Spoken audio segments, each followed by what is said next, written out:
Hello everyone शांति पाठशाला को मु आपण मानंकु स्वागत जनाउछि।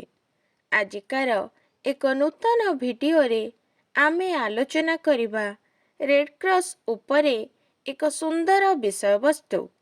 वीडियोटी को आरंभ करिबा पूर्वरु चैनल को सब्सक्राइब कर दियंतु एवं बेल आइकन टी को प्रेस कर दियंतु। चलंतु आरंभ करिबा। सेवा मनुष्यर एक महत् गुण। सेवा करिबा पाई पृथ्वी रे विभिन्न सेवा संस्था मान अछि। सेहिपरि रेड क्रॉस हेउछि एक आंतर्जातिक सेवामूलक अनुष्ठान।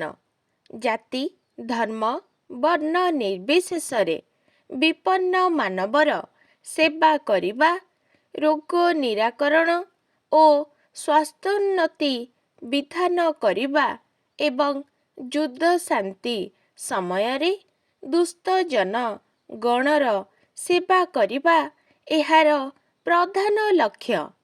बन्या बात्या दुर्भिक्ष महामारी ओ भूमिकंप प्रभृति प्राकृतिक विपत्ति रे जनसाधारण को खाद्य पोशाक ओ औषध आदि एही संस्था जोगाई उपकार करिथाए। एही जन कल्याणकारी अनुष्ठानर कर्म परिसर अति व्यापक। स्वीडेन देशीय डाक्तर हेनरी डुनांट एही विश्वविख्यात सेवा अनुष्ठानर प्रतिष्ठाता। 1859 ख्रीष्टाब्द रे सॉल्फेरिन युद्ध क्षेत्र रे क्षत विक्षत रक्ताक्त सैन्य मानकर करुण चित्कार तांकर हृदय को विचलित करिदेला। युद्ध शेष रे संध्यारे निकटवर्ती अंचलर केतेक युवकंकु नेई से आहत सैनिक मानकर सेवारे लागि पड़िले। एहा परे युद्धाहत सैनिकर सेवा ओ शुश्रूषा लागि एक आंतर्जातिक सेवा संस्था गठनर आवश्यकता उपलब्धि करी 1862 ख्रीष्टाब्द रे एक पुस्तक लेखिले। निजर उद्देश्य को जनसाधारणक निकटरे पहुँचाइबा पाई से विभिन्न देश परिक्रमा करिथिले। 1863 मसीहा अक्टोबर मासरे जेनेभा ठारे यूरोपर विभिन्न राज्यर प्रतिनिधि मानंकु नेई एक प्राथमिक सम्मिलनी अनुष्ठित होइथिला।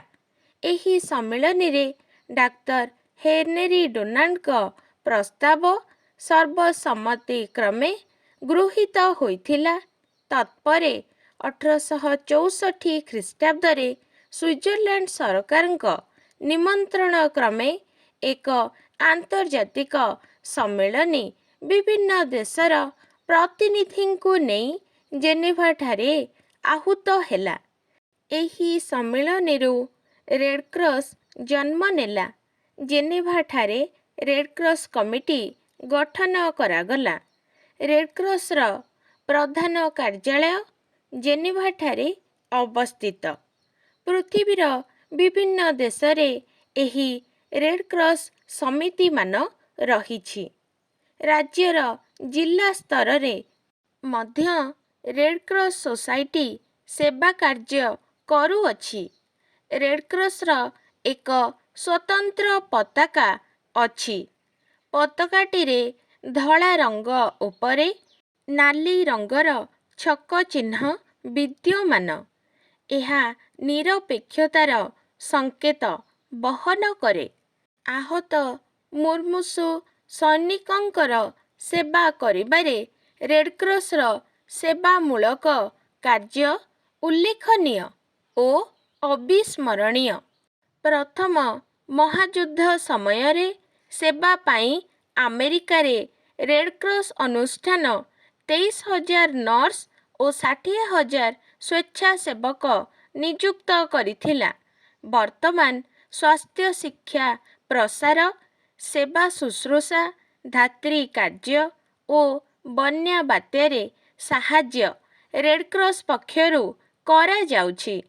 ଓଡ଼ିଶାର ଗତ ବନ୍ୟା ବାତ୍ୟାମାନଙ୍କରେ ରେଡ୍କ୍ରସ୍ର ସେବା ପ୍ରଶଂସନୀୟ। ଭାରତରେ 1960 ମସିହାରେ ଭାରତୀୟ ରେଡ୍କ୍ରସ୍ ଆଇନ ପାସ୍ ହେଲା। ସେହି ବର୍ଷ ମାର୍ଚ୍ଚ ମାସରେ ଭାରତୀୟ ରେଡ୍କ୍ରସ୍ କମିଟି ସ୍ଥାପିତ ହେଲା। ପ୍ରତି ରାଜ୍ୟରେ ଏହାର ଶାଖା ସମିତି ମାନ କାର୍ଯ୍ୟ କରୁଅଛି।